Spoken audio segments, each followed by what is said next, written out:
최근 AI 혁신을 이끄는 구글 부사장 모에 압둘라의 국내 인터뷰가 주목을 받고 있습니다. 특히 AI 시대에 살아남는 사람의 역량에 대한 제안이 눈에 띄는데요. 과연 AI 시대 혁신을 이끄는 구글에서는 어떤 능력을 핵심 경쟁력으로 보고 있을까요? 오늘 영상에서는 이 인터뷰를 바탕으로 AI 시대의 핵심 역량을 자세히 다뤄보겠습니다. 이 영상을 시청하시면 앞으로 AI 시대를 준비하는 방향이 더욱 뚜렷해지실 겁니다. 결론부터 말씀드리겠습니다. 모에 압둘라 부사장의 인터뷰를 정리해보면 AI 시대의 핵심 역량을 크게 세 가지로 볼 수 있습니다. 첫째, 기술적 전문성입니다. 둘째, 비즈니스 창의성입니다. 셋째, 공감 능력입니다. 그런데 이 세 가지 역량은 서로 따로 떨어져 있지 않습니다. 기술적 전문성은 AI를 이해하는 힘입니다. 비즈니스 창의성은 그 기술을 고객의 문제와 시장의 기회로 바꾸는 힘입니다. 그리고 공감 능력은 그 변화가 사람과 조직 안에서 실제로 받아들여지게 만드는 힘입니다. 여기서 모에 압둘라라는 인물이 어떤 일을 하는 사람인지도 중요한데요. 그는 구글 클라우드에서 아시아 태평양과 중화권 기술팀을 이끌며 고객과 파트너가 생성형 AI를 포함한 첨단 기술을 실제 비즈니스 기회와 연결하도록 돕는 역할을 맡고 있습니다. 그러니까 그의 이야기는 단순히 AI 기술을 배워야 합니다 라는 차원의 조언이 아니라 AI가 실제 기업 현장과 고객의 문제 속으로 들어갈 때 어떤 사람이 그 변화를 이끌 수 있는가에 대한 이야기입니다. 그래서 세 가지 역량은 모두 중요합니다.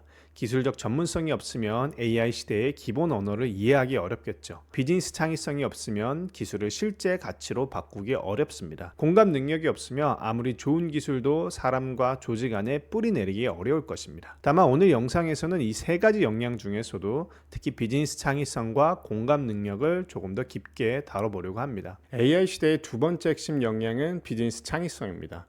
저는 이 역량이 앞으로 점점 더 중요해질 것이라고 보는데요. 기술적 전문성이 강한 사람은 분명 중요합니다. AI 시스템을 이해하고 데이터를 다루고 모델의 가능성과 한계를 판단하는 능력은 AI 시대의 중요한 기본입니다. 그런데 기술이 점점 발전할수록 흥미로운 일이 벌어집니다. 기술의 난이도는 점점 낮아지고 있고 예전에 코드를 짤 줄 아는 사람만 할 수 있었던 일이 이제는 AI 도구를 통해 훨씬 더 많은 사람들에게 기회가 열리고 있습니다. 예전에는 전문가만 만들 수 있었던 초안, 분석, 이미지, 영상, 자동화 도구를 이제는 일반 사용자도 어느 정도 다룰 수 있게 된 거죠. 기술적 전문성이 사라진다는 뜻은 아닙니다. 다만 그 기술을 실제 문제에 어떻게 적용할 것인가, 어떤 비즈니스 가치를 만들 것인가, 어떤 새로운 경험을 설계할 것인가가 더 중요해진다는 뜻입니다. 이 시점에서 실리콘밸리에서 말하는 퍼즈형 인재가 주목을 받게 되는데요. 기술을 깊게 파고드는 사람이 테키라면 퍼즈는 기술과 인간, 기술과 시장, 기술과 문화, 기술과 비즈니스를 연결하는 사람입니다. 테키의 기술적 전문성은 여전히 중요합니다. 하지만 이제는 여기에 퍼즈의 비즈니스적 창의성이 결합되어야만 합니다. AI 시대의 핵심 인재는 기술을 아는 데서 멈추지 않고 그 기술이 인간의 삶과 사업의 구조를 어떻게 바꿀 수 있는지를 상상할 수 있어야 합니다. 맥킨지의 2025년 글로벌 AI 조사도 이 지점을 잘 보여줍니다. 기업의 88%가 최소 하나 이상의 업무 기능에서 AI를 정기적으로 사용한다고 답했지만 대다수 기업은 여전히 전사적 확장보다는 실험이나 파일럿 단계에 머물러 있었습니다. 다시 말해 AI를 쓰는 기업은 많아졌지만 AI로 실제 비즈니스 전환을 만들어내는 기업은 아직 제한적이었던 것입니다. 이 차이를 만드는 것이 바로 비즈니스 창의성입니다. 쉬운 예를 들어보겠습니다. 같은 AI 번역 기술을 보고 어떤 사람은 이렇게 말하죠. 번역 정확도가 높습니다. 이것은 기술의 성능을 설명하는 말이겠죠.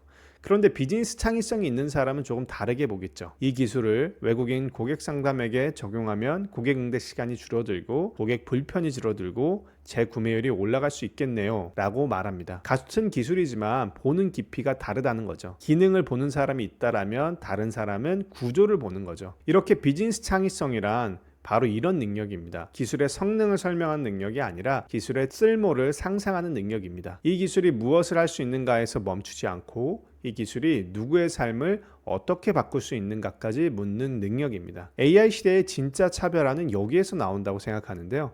이 흐름은 다양한 대학들에서도 나타납니다. 스탠퍼드의 상징체계학과 같은 학문이 대표적인데요. 상징체계학은 컴퓨터 과학, 언어학, 수학, 철학, 심리학, 통계학 등을 통합해 인간과 인공지능, 마음과 기계, 언어와 정보의 문제를 함께 다루는 융합학과입니다. 한마디로 기술만 가르치는 것이 아니라 인간이 어떻게 생각하고 의미를 만들고 언어를 사용하고 시스템과 상호작용하는지를 함께 보려는 학문입니다. 왜 이런 융합교육이 중요해졌을까요? AI 시대의 문제는 한 가지 분야만으로는 풀리지 않기 때문입니다. 기술만 알아도 부족하고 사람만 이해하는 것으로도 부족합니다. 여기에 시장을 알아야 되고 사람의 심리를 알아야 되고 언어를 이해해야 되고 사회의 흐름을 읽어야 합니다. 그래서 많은 대학들이 다학제적 융합교육을 강조하는 것이죠. 단순히 여러 과목을 섞어 배우라는 뜻이 아니라 복잡한 현실을 하나의 관점이 아니라 여러 관점으로 해석하는 힘을 기르라는 뜻입니다. 디자인 싱킹도 같은 흐름입니다. 스탠퍼드 디스쿨의 디자인 싱킹 과정은 공감하기, 문제 정의하기, 아이디어 내기, 그리고 시제품 만들기, 테스트하기의 흐름을 강조합니다. 특히 첫 단계가 공감이라는 점이 중요한데요. 사용자가 실제로 무엇을 경험하고 무엇을 필요로 하며 무엇을 의미 있게 느끼는지 이해하는 것이 혁신의 출발점이라는 것입니다. AI 시대의 비즈니스 창의성도 이와 같습니다. 기술을 기술 안에서만 보면 기능 개선에 머뭅니다. 하지만 기술을 인간의 욕망, 시장의 변화, 조직의 문제, 고객의 불편과 연결하면 새로운 비즈니스가 보이는 거죠. 결국 퍼지형 인재는 기술을 모르는 사람이 아니라 기술을 알되 기술을 인간의 세계로 가져올 줄 아는 사람입니다. 그리고 앞으로 이런 사람이 AI 시대에 점점 더 높은 가치를 창조할 것입니다. 세 번째 핵심 역량은 공감 능력입니다. AI 시대의 공감 능력은 단순히 감정을 이해하는 능력에 머물지 않습니다. 비즈니스 창의성과 연결되는 지점인데요. 기술이 사람에게 어떻게 받아들여지는지를 읽고 그 기술이 위협이 아니라 가능성으로 느껴지도록 연결하는 능력입니다. 이 부분이 정말 중요한데요.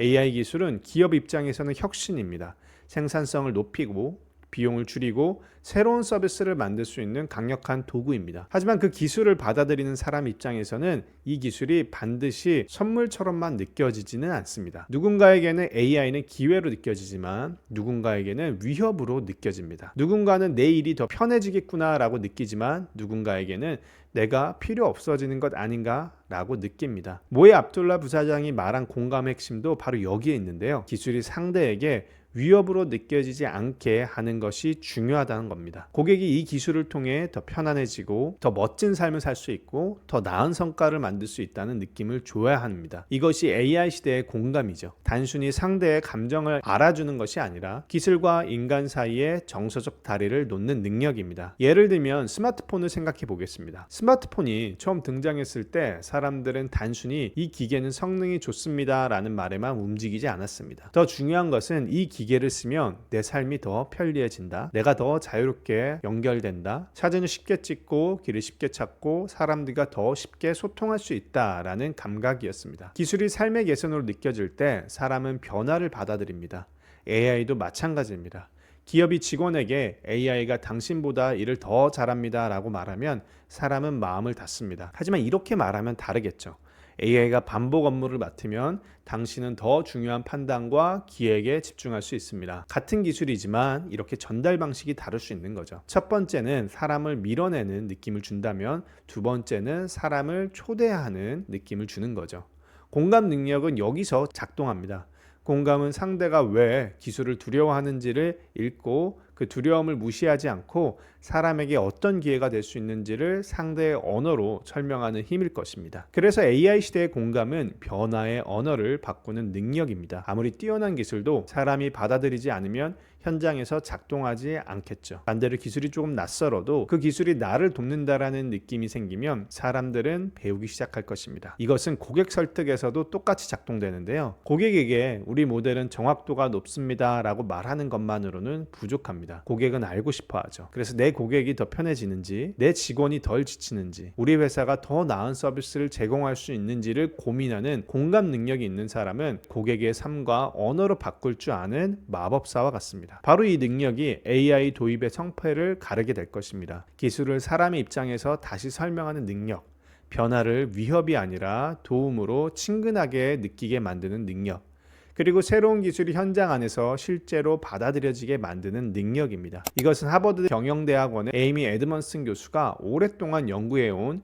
심리적 안정감 개념과도 연결됩니다. 에드먼슨 교수는 심리적 안정감을 팀이 대인관계상 위험을 감수해도 안전하다고 공유하는 믿음으로 설명했습니다. 즉 심리적 안정감은 단순히 분위기가 좋은 팀을 뜻하지 않습니다. 틀릴 수 있는 의견도 말할 수 있고 모르는 것을 모른다고 말할 수 있고 실수를 학습으로 전환할 수 있는 팀의 영역입니다. AI 시대에는 바로 이 능력이 중요합니다. 왜냐하면 AI 도입은 필연적으로 실험과 실패를 동반하기 때문이죠. 공감 능력은 그래서 타고나는 성격이 아니라 다른 사람들과의 관계 속에서 형성되는 능력이라고 할 수 있습니다. 그래서 스탠포드의 심리학자 제이밀 자키 교수는 공감이 고정된 성향이 아니라 훈련을 통해 길러질 수 있는 능력이라고 설명해 왔습니다. 자키 교수의 핵심 주장은 분명한데요. 공감은 태어날 때 정해진 양만큼 주어지는 게 아니라 어떻게 듣고 어떤 상황에 자신을 놓고 타인의 경험에 얼마나 오래 머무르냐에 따라 강화될 수 있는 심리적 기술이라고 표현했습니다. 이 메시지는 AI 시대에 매우 중요하게 다가오는데요. 변화의 시대에는 사람들이 더 쉽게 방어적인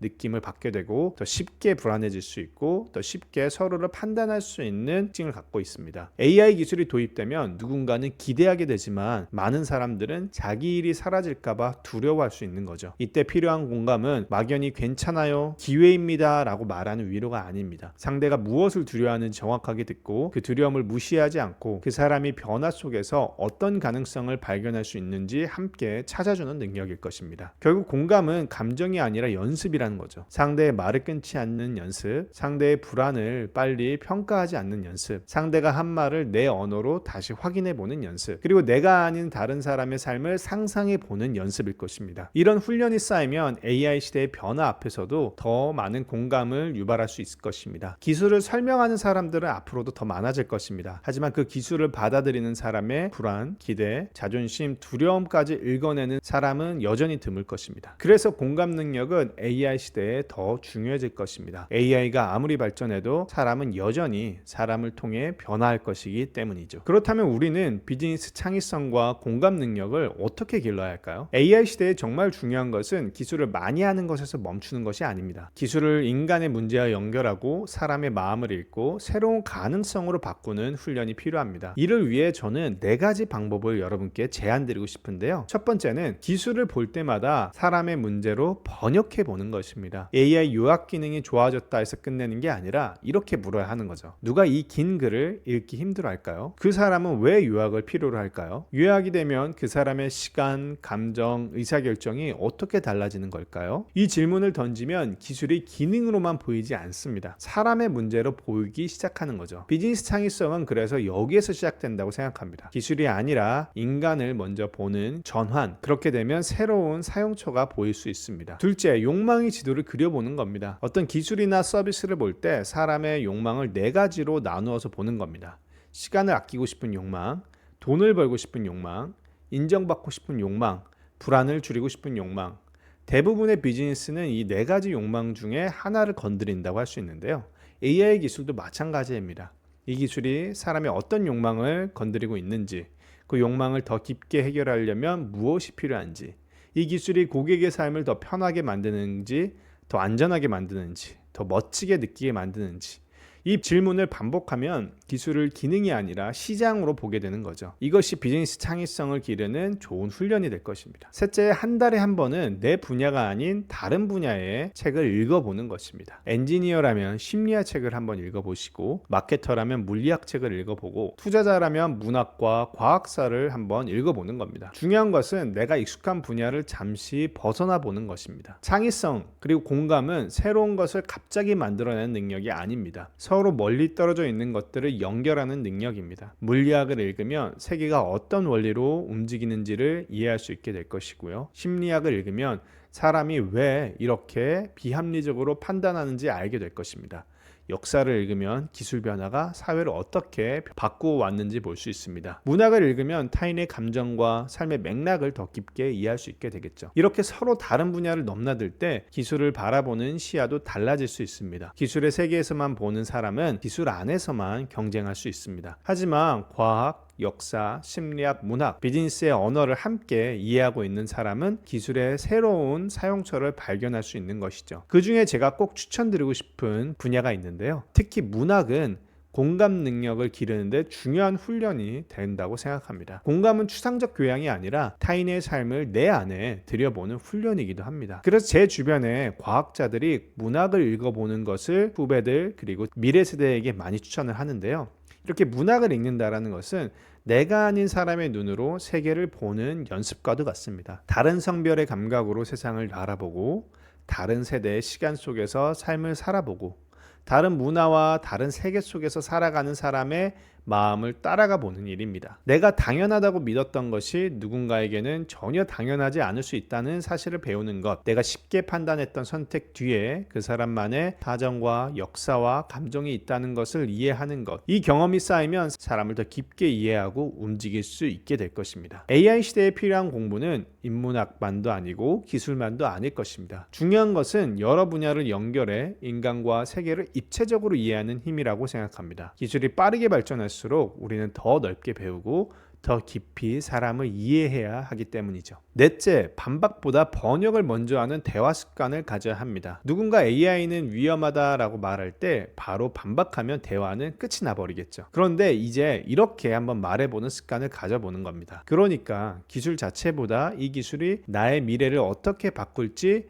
예측이 안 되는 게 불안한 거군요. 이 문장이 되게 중요합니다. 공감은 단순한 동의가 아니라 상대의 감정을 정확히 이해했다라는 신호와 같습니다. 변화 앞에서 사람은 자연스럽게 논리보단 감정으로 먼저 반응할 수 있습니다. 그래서 공감 능력이 있는 사람은 상대의 감정을 무시하지 않습니다. 먼저 번역하고 그 다음에 설득하는 거죠. 이 네 가지 훈련은 그래서 거창하진 않지만 꾸준히 하면 AI 시대를 바라보는 비즈니스 창의성과 공감 능력을 길러줄 수 있습니다. AI를 두려워하는 사람은 변화를 멈추기를 기다리지만 AI 시대를 주도하는 사람들은 모에 압둘라 부사장의 표현처럼 폭풍이 지나가기를 기다리는 것이 아니라 빗속에서 춤추는 법을 배우려고 합니다. 이 말은 변화가 두렵지 않다라는 뜻이 아니라 두려움 속에서도 몸을 움직인다라는 뜻입니다. 완벽하게 준비될 때까지 기다리는 것이 아니라 작은 실험들을 하면서 자기만의 리듬을 찾아가는 거죠. 자, 그럼 핵심을 정리해 보겠습니다. 구글이 본 AI 시대의 핵심 역량은 세 가지였습니다. 기술적 전문성, 비즈니스 창의성, 공감 능력입니다. 기술적 전문성은 AI를 이해하는 힘이죠. 비즈니스 창의성은 AI를 진정한 가치로 바꾸는 힘입니다. 공감 능력은 그 가치가 사람과 조직 안에 실제로 뿌리내리게 하는 힘입니다. AI 시대에 중요한 것은 새로운 기술이 나올 때마다 조급하게 따라가는 것이 아니라 그 기술을 보면서 이런 질문을 던지는 게 아닐까요? 이걸 쓰면 누가 더 편해질까? 이 기술 때문에 불안해하는 사람은 누구일까? 결국 AI 시대의 핵심 인재는 기술로 사람의 문제를 풀어내는 사람일 것입니다. 이 능력이 있는 사람은 변화가 올 때마다 흔들리기보다 그 변화 속에서 지속적으로 새로운 기회를 찾아낼 수 있을 것입니다. 오늘 제가 준비한 영상이 여러분께 도움이 되었기를 바라며 다음 영상에서도 AI 시대를 위한 중요한 지혜로 돌아오겠습니다. 지금까지 오늘도 인문안의 한지우였습니다. 감사합니다.